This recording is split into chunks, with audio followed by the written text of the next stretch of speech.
Hey everyone, I'm Curtis, founder of Whalesync, and today I want to show you the easiest way to hook up AI to all of your company data in a safe way. Now, there's a lot of AI hype going around, and it can be hard to get a sense of, what's just the latest hype of the day and, what's actually going to last. But one of the things that I really believe in is giving AI access to a ton of your company data in a safe, read-only way, so that you can chat with the AI agent of your choice and it can quickly fetch any information it needs about your revenue, about your product strategy, whatever you're doing in your company that matters, and then help with workflows, help with tasks, or just help answer questions that you have so that you can strategize.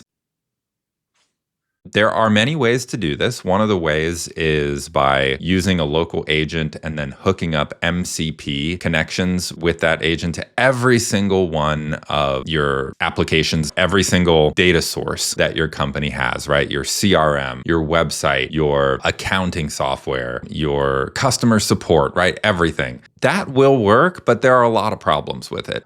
One is that it can be kind of challenging to control the permissions on all of those connections. So AI might just start editing things that you don't want it to edit, right? That can be pretty scary, and there have been a lot of horror stories around that. Another problem is that there might be particularly sensitive information that you don't want to give AI access to, and it's kind of difficult to control that if you're just hooking up MCP connections.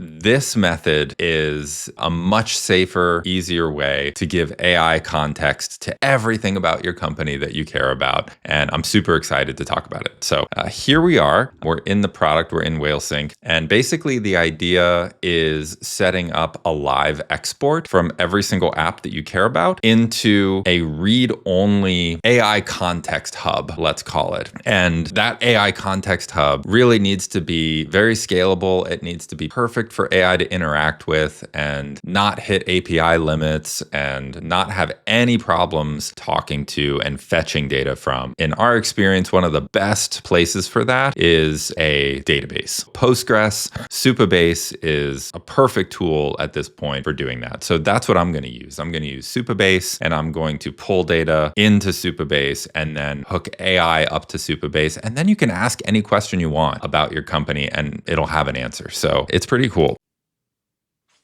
So here I am. I'm going to do new live export. And then let's say the first app I want to hook up is Stripe. We have a lot of our billing data in Stripe. That's where our revenue is going through. So I'm going to click Stripe, and then you need a Stripe API key. Basically, every single app has a way to get an API key or connect it somehow. And so I have one here. I'm just going to quickly paste that in. Perfect. And then you need a Supabase project. So I already have one set up. I've made a video in the past about how to quickly set up a Supabase project. That's pretty self-explanatory, but just gonna connect Supabase, and I have over here this AI context hub. So here we are. I think it's in that one. That's right. Authorize. Pretty simple. Okay. And then it asks you, where do you want these tables to be created? Usually you just go with public. That's kind of the default place in a Postgres database, and Supabase in particular, where you basically store all of your data. It's called the schema, the database. So anyway, don't worry about it. I'm going to click next, and then you just add all of your tables. And then if there are things that you don't want, right? Like if you don't want email addresses, or, you don't want physical addresses, you can unselect that. I'm just going to go ahead and not do that at the moment. That's totally up to you. Once all these tables are added, it's just going to move all of that data from Stripe into Supabase so that AI can do whatever it needs to with it. So next.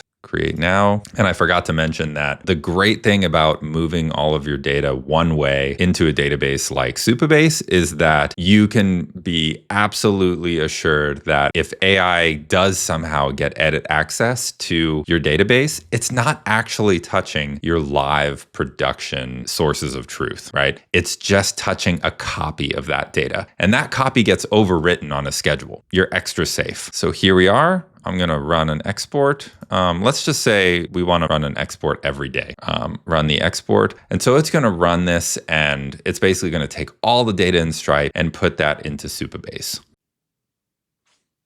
Okay, while it's doing that, the next thing we need to do is we need to actually connect Supabase to the AI tool of your choice. So over here, if you just search Supabase MCP, this page will come up. I can include a link in the description below just to make it super easy. But scroll down here and then select hosted, right? Select the project, and then it gives you MCP connection. I found that the easiest way to do it is just to go here, click the client you want. So if it's Claude Code, you do it using the command line. If it's Codex, you also do it using the command line. For simplicity, I'm going to choose the Claude AI web client. And that is really just about the easiest thing you can do because you just click add to Claude AI and then it takes you here. And then it's already a connector ready to go in Claude. So then connect Claude. And it kind of does a similar thing where it asks you, okay, like which organization? Make sure you pick the right one if you have multiple, because this is where you're going to give it access to your AI context hub.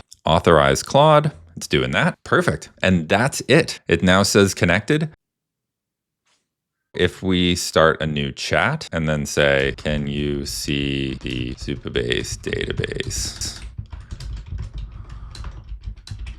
AI Context Hub, it's going to take a look at what connections are set up. Claude wants to use list projects from Supabase, always allow. Yep. And this should be able to fetch whatever is needed from that Context Hub. Yep, it's there and it's healthy. Perfect. Yes, let's list the tables. And it already knows that looks like it's coming from Stripe. This is all your information, super handy. And once this completes, then all of your Stripe information is in Supabase. Then you repeat that process with all of the sources of truth that you have for your business. Then it's all in one place. It's all in one database. AI can query it. It can answer any question you have. So that's it. If you want to give this a shot, you can just go to whalesync.com and then sign up for a free trial. It's super easy. And then you can hook up all of the data you need into Supabase and then just set up a live export to run overnight, once a day, for example. And then AI is going to be able to answer any question that you want about your business. If you prefer to do things locally on your computer and you want to export all of your data to your desktop and then work with an AI agent like Claude Cowork or Claude Code locally, if you want to edit that data and review all the changes before you publish them back, we have a companion app called Scratch. It's super cool. Definitely recommend that you check it out. You can download it. You can try it for free. And it's, in our opinion, the best way to connect AI to your data in a safe, reviewable way. I hope that was helpful, and I will see you in the next one.